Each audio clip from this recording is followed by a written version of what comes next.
En octobre, après avoir rencontré à Paris un expert en biodiversité, j'ai renoncé au métro pour longer à pied les quais de Seine. Or voilà qu'en plein cœur de la capitale, j'aperçois un homme accroché à une fine canne à pêche pliée à 90 degrés, fil tendu vers l'eau sombre. Beau poisson à coup sûr, et joli spectacle pour le pêcheur que je suis et la dizaine de badauds chanceux qui assisteront au combat. C'est ainsi que les pêcheurs sportifs nomment le long bras de fer engagé entre pêcheurs et poissons. Le premier épuisé a perdu. J'ai filmé l'événement.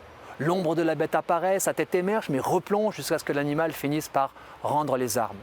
Le quai surplombait la surface de l'eau de plusieurs mètres. Si on l'avait tiré hors de l'eau, la grosse prise aurait cassé le fil.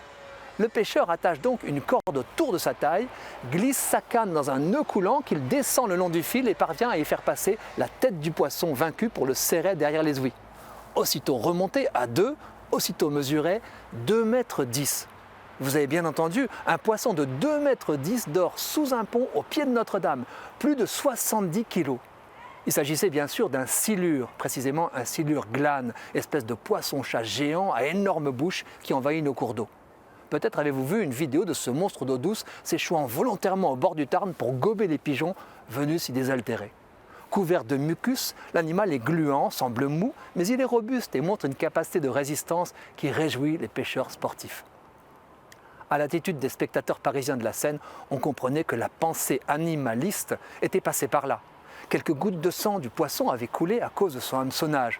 Le pêcheur rassura une spectatrice apitoyée, la blessure était minime et le poisson solide, les organes à protéger, 2 moustaches et 4 barbillons sensoriels étaient saufs.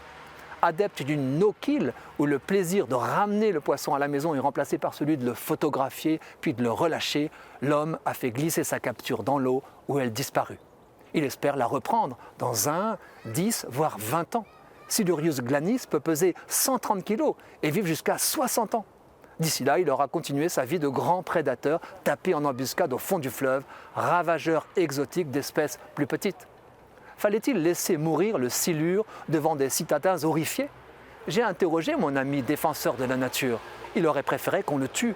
Pas pour le manger, bien qu'on élève ce genre de poisson dans les pays pauvres. La Seine est encore un peu trop polluée.